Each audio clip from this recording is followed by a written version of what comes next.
Hi hello అండి, welcome back to my YouTube channel. So ఈరోజైతే నేను మీకు వైట్ మటన్ కర్రీ ఎలా చేయాలైతే చూపిస్తాను.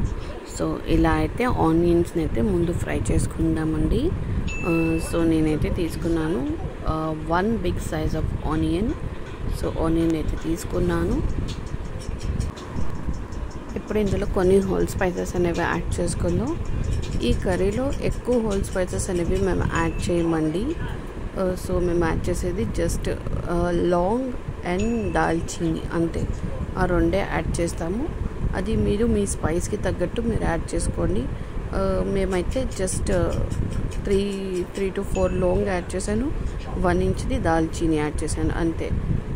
సో ఇప్పుడు అయితే ఆయిల్ అవన్నీ యాడ్ చేసుకుందాం. ఈ కర్రీలో అయితే కొంచెం గీ ఎక్కువగా యాడ్ చేసి అయితే చేసుకుంటామండి.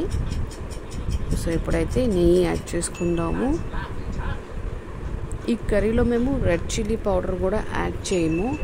మొత్తం గ్రీన్ చిల్లీస్ ఉంటాయి కదా, దాంతో స్పైస్ అనేది తగులుతుంది. సో మీకు కావాలనుకుంటే మీరు బ్లాక్ పెప్పర్ కూడా యాడ్ చేసుకోవచ్చు. హోల్ బ్లాక్ పెప్పర్ కూడా యాడ్ చేసుకోవచ్చు, లేకపోతే పౌడర్ కూడా యాడ్ చేసుకోవచ్చు. టేస్ట్ అనేది ఇలా జస్ట్ గ్రీన్ చిల్లీస్ యాడ్ చేస్తే టేస్ట్ అనేది కొంచెం డిఫరెంట్గా ఉంటుంది. అదే బ్లాక్ పెప్పర్ యాడ్ చేసేస్తే సేమ్ కొంచెం అది మరగ్ ఉంటుంది కదా, ఆ మరగ్ అంటే ఆ మిల్క్ అవన్నీ వేసి చేస్తాం. అలా కాకుండా నార్మల్ స్లైట్లీ ఆ టేస్ట్కి వెళ్ళిపోతుంది. సో మీరు జస్ట్ గ్రీన్ చిల్లీస్ ఒకటే ఎక్కువ యాడ్ చేసుకోవాలంటే ఎక్కువ యాడ్ చేసుకోండి. అండ్ హోల్ స్పైసెస్, ఒకవేళ హోల్ స్పైసెస్ యాడ్ చేసుకోవాలనుకుంటే కొన్ని హోల్ స్పైసెస్ అనేవి ఎక్కువ యాడ్ చేసుకున్నాండి. జస్ట్ ఇంతే, మినిమంగానే యాడ్ చేస్తే మాత్రం ఈ కర్రీకి అవే టేస్ట్ అండి. అంటే మినిమంగానే యాడ్ చేయాలి, ఎక్కువగా కాకుండా. సో అలా అయితే ఇప్పుడు ఆనియన్స్ని కాస్త కలర్ వచ్చేటట్టయితే ఫ్రై చేసుకుందాము. మీకు కనుక మా వీడియోస్ నచ్చితే మాత్రం ఖచ్చితంగా లైక్ చేయండి, షేర్ చేయండి, సబ్స్క్రైబ్ చేయండి. మరి ఇంకా ఇలాంటి వీడియోస్ కావాలనుకుంటే కింద బెల్ ఐకాన్ ఉంటుంది, దాన్ని ప్రెస్ చేస్తే మాత్రం నా వీడియోస్ అనేవి మీ దాకా వస్తాయి. సో ఇలా అయితే ఆనియన్స్ని కొంచెం బ్రౌన్ కలర్లో వచ్చేంత వరకు ఫ్రై చేసుకుందాం.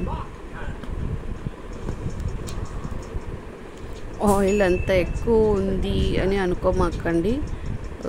కొన్ని కర్రీస్కి ఆయిల్ అనేది ఉంటేనే బాగుంటాయండి. సో కర్రీస్ అనేవి ఎక్కువగానే యాడ్ చేసుకోవాలి, ఆయిల్ అయినా గీ అయినా. సో జింజర్ గార్లిక్ పేస్ట్ మేము 2 కలిపేసి గ్రైండ్ చేసుకుంటాము, జింజర్ గార్లిక్ పేస్ట్.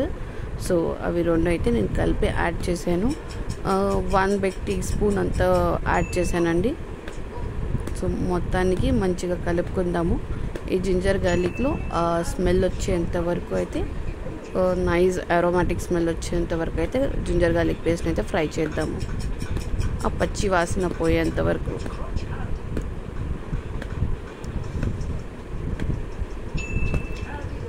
మీరు కూడా ఈ రెసిపీ ఎలా చేస్తారో, ఒకవేళ చేసేటట్టయితే ఎలా చేస్తారో నాకు కమెంట్స్లో చేసి చెప్పండి.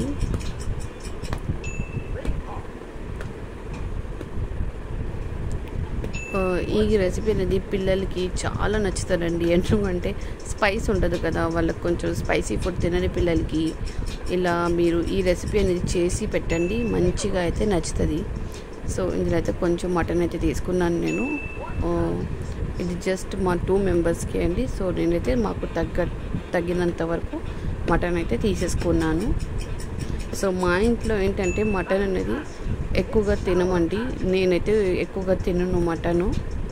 సో నేను జస్ట్ చికెన్ ఒకటే తింటాను, మటన్ అంటే నాకు అంత ఇష్టం లేదు.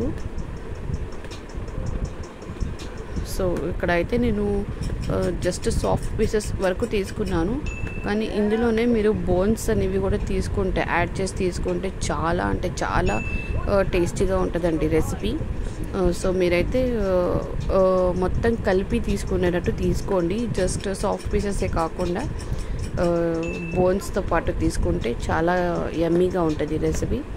సో దీన్నైతే మంచిగా అందులో నుంచి వాటర్ సపరేట్ అయ్యేంత వరకు ఫ్రై అనేది చేద్దాం మటన్ని.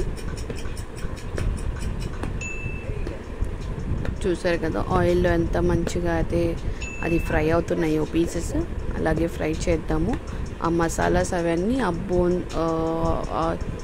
మీట్కి తగిలేంత వరకు అయితే ఫ్రై చేసుకుందాం. సో ఇప్పుడు ఇందులో కొంచెం కర్డ్ అనేది యాడ్ చేసుకుందాము. సో జస్ట్ కొంచెం అంటే అంత ఎక్కువ కూడా అవసరం లేదు. ఎక్కువ యాడ్ చేస్తే ఏమవుతుందంటే వేరే టేస్ట్ వచ్చేస్తుంది. సో కాస్త చూసండి, ఎందుకంటే కర్డ్ అనేది యాడ్ చేసినప్పుడు కొన్ని కర్డ్స్ అనేవి విరిగిపోయే ఛాన్సెస్ ఉంటాయి ఆ కర్రీలో వెళ్ళంగానే. సో మీరు అనేది ఫ్లేమ్ని మొత్తానికి లో చేసేసి, ఒకవేళ లేకపోతే ఆఫ్ చేసేసి మీరు కర్డ్ అనేది మొత్తం మంచిగా బీట్ అంటే అక్కడ అందులో వేసేసి కలుపుకుంటాం కదా, అది మొత్తం అయ్యాక మళ్ళీ స్టవ్ ఆన్ చేసుకుంటే కర్డ్ అనేది విరగదు, లేకపోతే కర్డ్ అనేది విరిగిపోతుంది. సో ఇప్పుడైతే నేను యాడ్ చేసుకున్నాను సాల్ట్ మాకు తగ్గట్టు సాల్ట్ యాడ్ చేసుకోవాలి.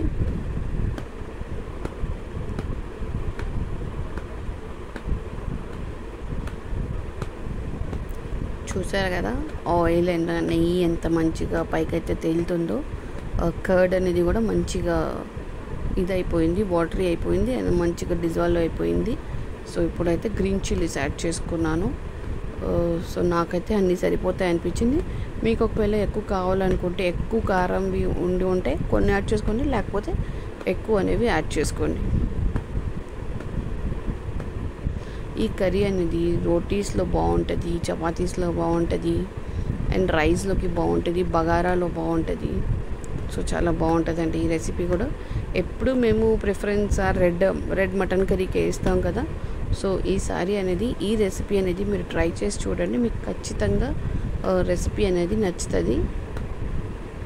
ఒకవేళ మీరు నా వీడియో చూసి మీరు రెసిపీ అనేది ట్రై చేసి ఉంటే మాత్రం నాకు కమెంట్ చేసి చెప్పండి. మేము నా వీడియోస్ చూసి మీ వీడియోస్ చూసి మేము రెసిపీ అనేది ట్రై చేసామన్నట్టు.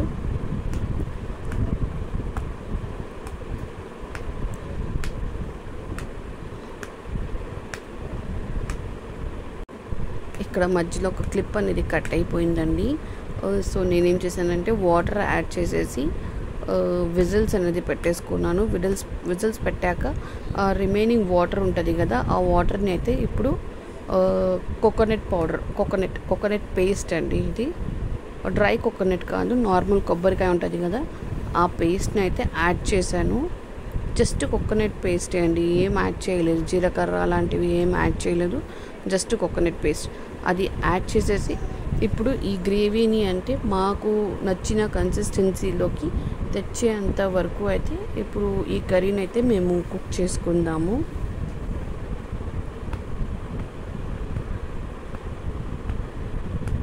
చూస్తున్నారు కదా అక్కడ వాటర్ అనేది ఎంత బబుల్స్ వస్తున్నాయి కదా, ఆ బబుల్స్ అనేవి మొత్తానికి తగ్గాలండి. తగ్గి ఆయిల్ అనేది, ఆ ఘీ అనేది పైకి తేలేంత వరకు అయితే మేము ఆ కర్రీని కుక్ చేద్దాం.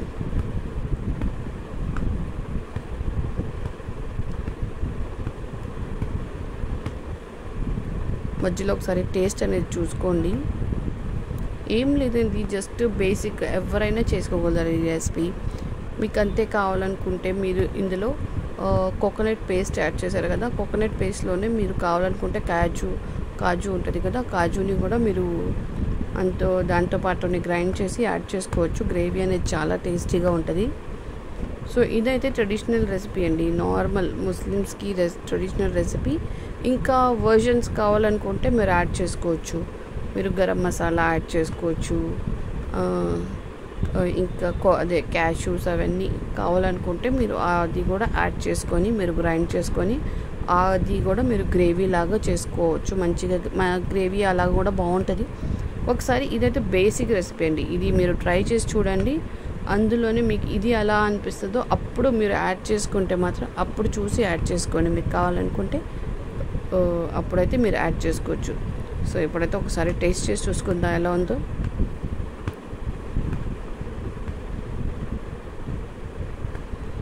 సో అన్నీ బాగానే ఉంది. సో ఇప్పుడైతే నేను మొత్తానికి గ్రేవీ అనేది చూసారు కదా ఎలా ఉందో, ఆ గ్రేవీ అనేది కాస్త చిక్కబడేంత వరకు చేసుకుందాం. వీడియో నచ్చితే డూ లైక్, షేర్, సబ్స్క్రైబ్.